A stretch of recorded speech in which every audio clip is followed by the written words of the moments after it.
Success comes from endurance, not excellence. Why can't everyone be successful?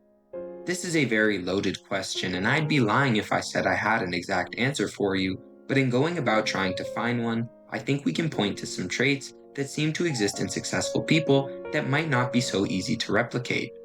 No matter who and how they got to where they did, I feel that it always stems from being able to delay gratification, to keep doing even without seeing results to show for it.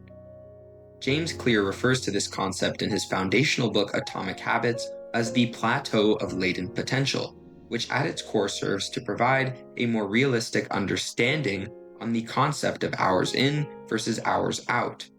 Sometimes, even if you're doing everything right, the results just simply don't reflect that time invested, at least not at the surface level. Most people thereby assume that something must be wrong, or that they are missing something from the equation, which leads to so many giving up and quitting before they reach the success they are owed. This is because we expect progress to look something like this. However, real life could not be more different. James Clear proposes that it looks more like this in reality. Success takes a while to build, and most people quit when things start to get repetitive without realizing that's when most of their goals are being set up, even if they aren't seeing that progress occur. So returning back to my original question, referencing this philosophy, I believe that the test of success isn't about how talented or smart someone is, although that certainly helps, but the real measure is endurance. How long can you keep going when everyone else around you is quitting? So ask yourself this question if you're ever faced with this problem. What if I'm closer than I think? Instead of thinking where you are not, start appreciating where you are.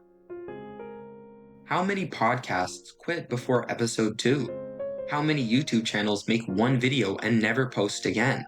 How many people go to the gym for a week and slowly stop going when they don't see immediate results?